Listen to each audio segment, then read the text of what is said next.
En primera plana, Carlos Herranz.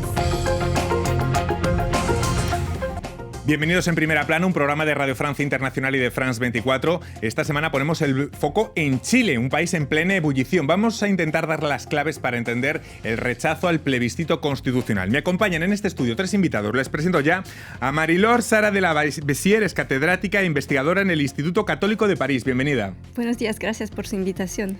Mi compañera Paola Martínez Infante, periodista independiente. Bienvenida, Paola. Hola, Carlos, gracias por la invitación. Y Manuel Suzartes, doctorando en Historia en el Instituto de Altos Estudios Latinoamericanos. Bienvenido, Manuel. Muchas gracias, gracias también por la invitación. Claves para entender el rechazo al plebiscito constitucional en Chile, hoy nuestro asunto en Primera Plana. Chile rechazó de forma contundente y con un 62% la nueva Constitución. El resultado supone un golpe muy duro para el gobierno de Gabriel Boric, que lo había apostado todo a un triunfo del sí y que ha tenido que remodelar su gobierno para avanzar hacia un nuevo proceso constituyente. Los chilenos dijeron en el pasado de forma mayoritaria que querían romper con la Constitución de Pinochet, pero ahora también dicen que no de esta forma. Para muchos en Chile fracasó el maximalismo progresista, dando cuenta que un texto para todos tiene que recoger una suma mucho más amplia. Los convencionales elaboraron una propuesta que para muchos socialmente fue muy rápido y quizás demasiado lejos. Vamos a intentar analizarlo hoy en el programa. Antes vamos a repasar, como siempre, algunas portadas que nos deja la prensa. Diario El Mercurio. Propuesta constitucional de la Convención es ampliamente rechazada. Diario Concepción. Chile rechazó por amplio margen. Y ya la tercera, esta misma semana con las consecuencias, gobierno y partidos acuerdan un nuevo proceso constituyente en el Congreso y Boric cambia de equipo y modera su gabinete. Vamos a empezar con una cuestión para los tres. ¿Qué lecciones deja este rechazo? Marie-Laure. Para mí es como una paradoja, no se entiende desde fuera, porque con un 68% del pueblo a favor de la reforma constitucional se pasa a un 62% para el rechazo del proyecto constitucional. Yo creo que, muchos analistas han comentado una sanción hacia el gobierno, hacia Boric y su política. Otros hablan de desinformación, pero para mí también es una lección de democracia, es decir, que el pueblo chileno es exigente, quiere una reforma profunda, pero quizá no haya que ir demasiado rápido en ciertas temáticas y buscar más consenso. Y yo creo también que quizá el texto en ese ámbito tenga unas flaquezas que hay que redefinir, delinear mejor ciertas temáticas. Luego vamos a tratar de esos puntos flacos del texto. Lecciones, Paola. Yo pienso que la lección, a mi parecer, es que un cambio de paradigma tan radical como lo pretendía justamente esta constitución, este proyecto constitucional, tarda en llegar. Todavía existía en Chile ese impulso que había dado el estallido social en octubre, esos cambios, esas reivindicaciones sociales que eran muy fuertes y muy numerosas también, que daban cuenta de un descontento, una desigualdad tremenda, y que con este proceso finalmente la legitimación del sistema político también está en jaque.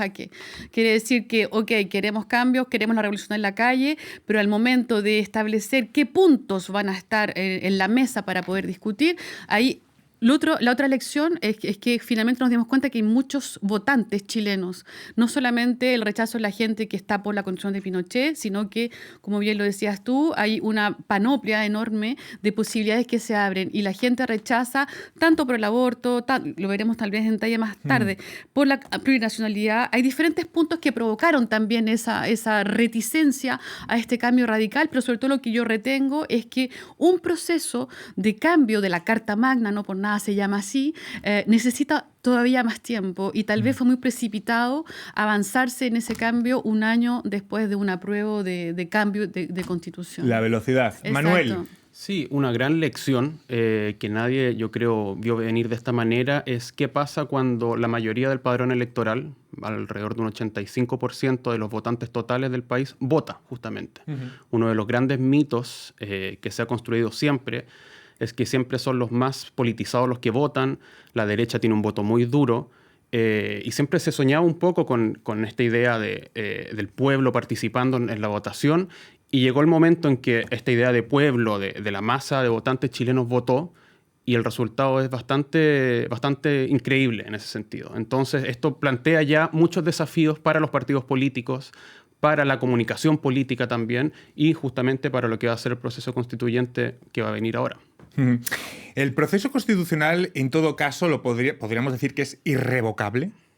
Yo creo que sí, porque hay un consenso en la clase política, salvo unos partidos como la Unión Democrática Independiente o el Partido Republicano de Kast. Yo creo que, en general, a pesar de las posturas políticas, ya hay un consenso para que siga el proceso. Sí. Y a partir de ahora, entonces, ¿cómo va a evolucionar ese nuevo proceso, Manuel? Da la impresión en estos pocos días que estamos volviendo a lo que era la fórmula de la comisión mixta en un inicio, que era básicamente la idea de una asamblea o una asamblea constituyente con mitad de electores fuera de partidos, mitad de congresistas. Digo esto porque los que están llevando la negociación ahora son los partidos en el Congreso. Entonces se va a mediar todo a través de eso. Uno de los puntos más fuertes que está dando vuelta ahora en las negociaciones es no permitir listas de independientes fuera de partidos, por ejemplo, porque daría nuevamente paso a que un proceso constituyente se construyera fuera de los canales de los partidos y no hubiera esta coordinación que debería tener, entre comillas, la gobernabilidad de un país. Vamos a profundizar, si les parece, en este punto, una vez que hemos expuesto un poco el escenario general, en algunas de las claves que podrían explicar el triunfo del rechazo y por qué ha sucedido todo esto. Voy a enumerar varias y ustedes me las van analizando como consideren. Una que se ha utilizado mucho es decir que este plebiscito ha sido un plebiscito al gobierno de Boric. Les pregunto, ¿esto ha incidido en no informarse tanto por el texto en sí? Paola. De alguna manera, una de las razones que se evocan efectivamente en la gente que votó rechazo es una manera de desacreditar un poco el trabajo, los 6 meses del gobierno de Gabriel Boric. No olvidemos que él llegó también al poder con una mayoría que era no tan amplia tampoco. El país está polarizado y dividido. En la elección de Boric, Kast llegó también, un personaje de la extrema derecha con una alta votación. Entonces, lo que pasa, insisto de nuevo, está esa idea de que la gente quiere respuestas y ya, quiere respuestas inmediatas, porque como lo decían en los eslogans, de nuevo, insisto, el estallido social es muy importante en la manera como se concibe justamente las esperas y las expectativas de la gente hoy día. Y efectivamente, cuando llega Gabriel Boric al gobierno, él plantea que va a haber reformas, vienen, por supuesto, tributarias, en el sistema de salud, etcétera, pero su gran caballo de batalla también es la reforma a la Constitución y basa una gran parte de su programa en esa reforma constitucional. Entonces, cuando finalmente le dicen no, es porque también están de alguna manera no dándole confianza a lo que queda del gobierno o diciéndole más bien, mira, queremos las cosas ahora y lo que está, los resultados actuales no son lo suficiente. Otro punto tal vez que había que señalar que es el contexto en el cual está viviendo Chile hoy día. Hay un contexto social y económico que es complicado. No solamente todo se refiere a la Constitución, el proceso constituyente, hay un contexto de crisis económica, de recesión, hay un contexto de crisis migratoria en el norte del país y un contexto de crisis también de seguridad en el sur con los mapuches. Entonces, todos esos elementos hacen que de alguna manera han ayudado a efectivamente dar un rechazo a la posición del gobierno de Gabriel Boric hoy día en Chile. Los críticos consideran que el nuevo texto erosionaba los contrapoderes con el asunto de la justicia paralela o la ausencia de toda norma sobre partidos políticos y sistema electoral. No sé si Mariló se refería a estos puntos, por ejemplo, como algunos de las flaquezas que antes comentaba. Sí, y también está el tema de los derechos que les dejamos a los pueblos originarios, que es un tema muy importante porque han sido los olvidados de la independencia, podemos decirlo así. Pero una de las cosas que quizá les dé miedo a cierta parte del pueblo es el riesgo de división. Por ejemplo, si tienen una autonomía que no cuaje bien con las instituciones nacionales, por ejemplo. Hay otros problemas también que pueden ser debatidos, como los papeles de los carabineros y de las Fuerzas Armadas, que prerrogativas tienen, por ejemplo. La convención, Manuel, comenzó su trabajo en julio de 2021 con altos niveles de respaldo, si no me equivoco, pero poco a poco fue perdiendo ese respaldo. ¿A qué contribuyó ese alejamiento? El resultado contribuyó mucho. Esa es un poco la narrativa que se está instalando, esta idea de una convención folclórica. Una de las grandes imágenes que se ha tratado de movilizar es la idea de convencionales votando desde la ducha, por ejemplo, o convencionales disfrazados. Da la impresión que la convención cayó mucho en las lógicas tradicionales de la política, o al menos así lo leyó la gente. Sin embargo, creo que es una imagen un poco injusta de lo que fue el trabajo de la convención, sobre todo porque la gran mayoría de las reglas que afectaban a la convención, como por ejemplo este plazo de 1 año máximo, no fueron impuestas por la convención. Le fueron impuestas en un escenario muy difícil. Entonces da la impresión que, llegado un momento, la convención no pudo superar la cuesta y, claro, entraron también las rencillas internas.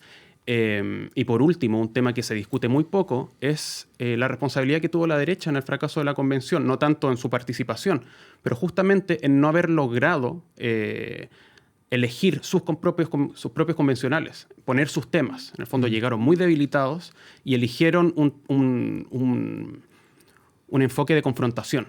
Las voces más fuertes que tuvo la derecha en la convención fueron de extrema derecha justamente. Entonces ayudaron un poco a, si se quiere, a pegarle desde adentro a la convención. Y el discurso que después se estableció fue efectivamente en la información que se daba y la información que emanaba de las discusiones y los temas más álgidos como, insisto, el aborto, instalarlo, la plurinacionalidad, temas que tienen que ver con la seguridad y la soberanía efectivamente del país, son temas que son muy ricos y propios a la derecha. Entonces esa imposición, digamos, que de la extrema que fue en la comisión, prevaleció también como un discurso que la gente creyó, porque también circularon muchas falsas informaciones, en el sentido de que nos van a expropiar la casa, que el país se va a transformar, como lo decía anteriormente, en un país plurinacional, donde habrá muchos presidentes. Entonces, hay mucha desinformación, porque yo también creo que la convención no supo en su momento dado comunicar correctamente del proceso que se estaba viviendo al interior de esas discusiones que no son fáciles. Crear una carta, una nueva constitución en un país no es un proceso fácil, es lo que va a determinar la estructura social, económica, política de un país durante mucho largo tiempo.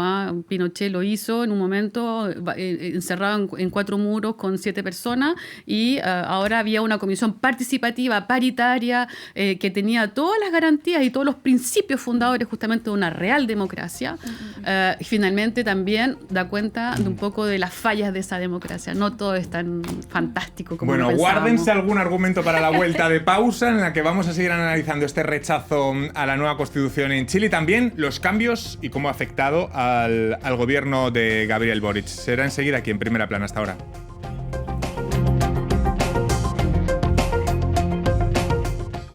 Enlace. Del Cono Sur a Norteamérica, de los Andes a Centroamérica. Una cita semanal con los temas más importantes de los países del continente americano. Presentada por los corresponsales de France 24. Enlace en France 24 y France24.com. La historia de nuestro mundo está en constante cambio. El flujo de información es cada vez mayor. Estamos ahí con todos los temas. Nos comprometemos con la verificación, desde el terreno, en todas las circunstancias, para anticipar el futuro y entender el presente. Lo acompañamos 24 horas, 7 días a la semana. France 24, una mirada diferente a la actualidad. Liberté, égalité, actualité. Seguimos en Primera Plana de Radio Francia Internacional y de France 24 esta semana analizando el rechazo a la nueva Constitución en Chile y las consecuencias, porque Boric, por ejemplo, ha tenido que cambiar su gobierno. Estamos analizando algunos de los puntos o de las causas que han permitido este rechazo. Me gustaría hablar también del contexto, que nos lo hemos dejado antes de la pausa, porque Chile se enfrenta actualmente, podemos decir, a una crisis de inseguridad pública, al menos así es percibido.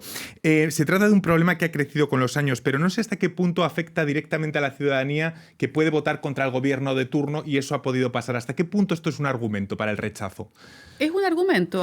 Yo investigué, por supuesto, hice una pequeña encuesta alrededor de mucha gente. Del contexto. Y es verdad que había mucha gente que estaba harta de ese octubrismo, de esa violencia que se instaló en las calles y que que genera todavía como una suerte de legitimación en el sentido de que si yo quiero algo, voy a romper un paradero, voy a quemar algo, voy a hacer barricadas en la calle. Entonces, en este clima un poco de inseguridad, la gente yo pienso que tuvo miedo también de la incertidumbre que podría provocar ese cambio. Y no olvidemos que también hay una... No quiero entrar en el sensacionalismo, pero hay un sentimiento del chileno medio de una inseguridad que es latente y que es creciente.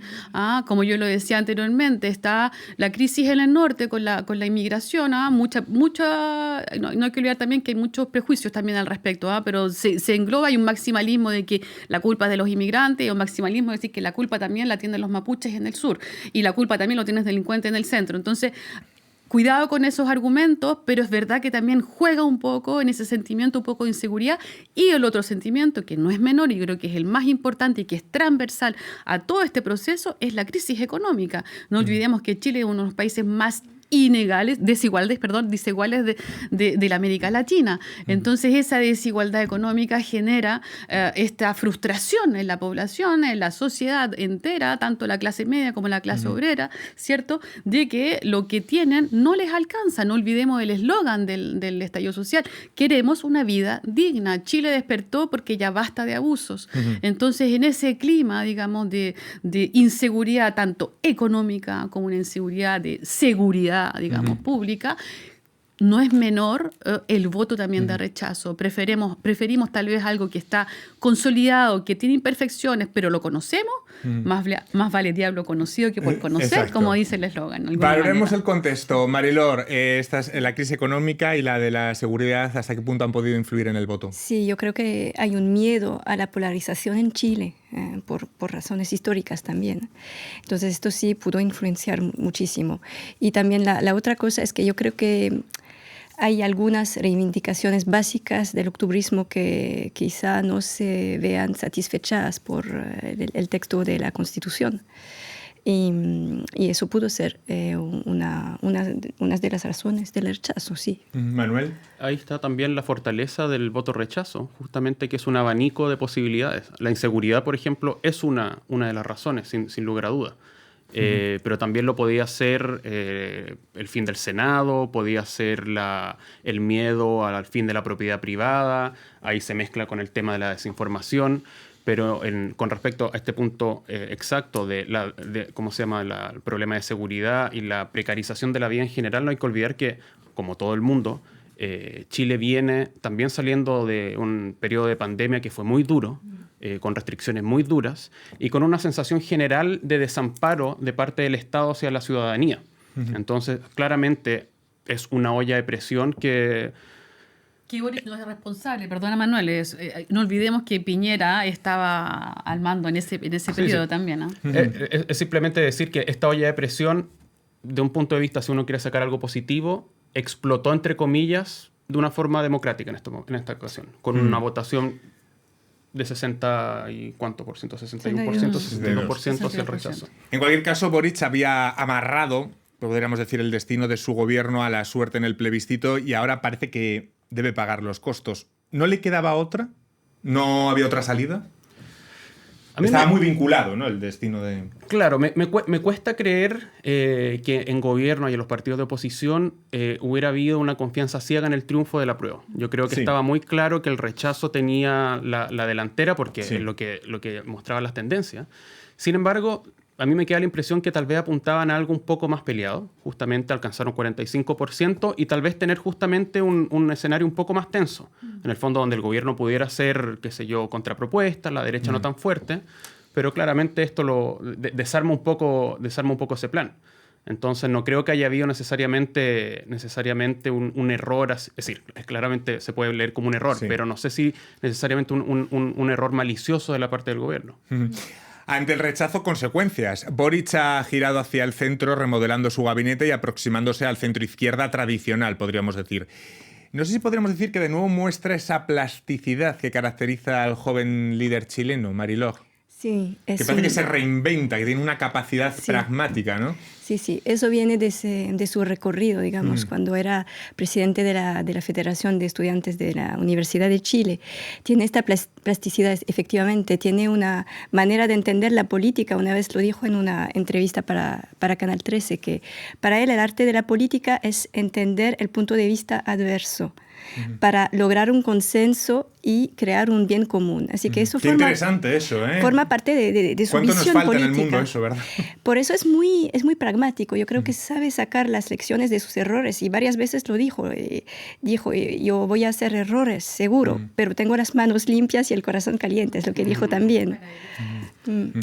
¿Se ha sumado a esto una agenda de temas que poseen un acento generacional? Me refiero, de nuestros tiempos, la ecología, el feminismo, que galvaniza ciertos sectores, pero no sé si, Paola, si no ha ganado un apoyo mayoritario en Chile, sino que está muy sectorizado ese tipo de batalla. De nuevo, yo pienso que tiene que ver con temas que de alguna manera son un objetivo a ciertas ideologías también. No olvidemos que, por ejemplo, el tema ecológico, por decirlo de alguna manera, cuando está instalada la Constitución, ¿qué pasa con el tema de la ecología? Es perfecto que tengamos a la madre tierra, la naturaleza, en el centro mismo, que nos debemos de cuidarla, pero si eso significa que hay grupos de extractivistas que van a estar en juego su economía, su actividad en el país, pienso en las mineras, pienso en las forestales en el sur, obviamente sus privilegios no van a querer perderlos. Entonces ahí hay un punto donde se juega la naivete de alguna manera o esos sueños de un mundo mejor con los intereses económicos.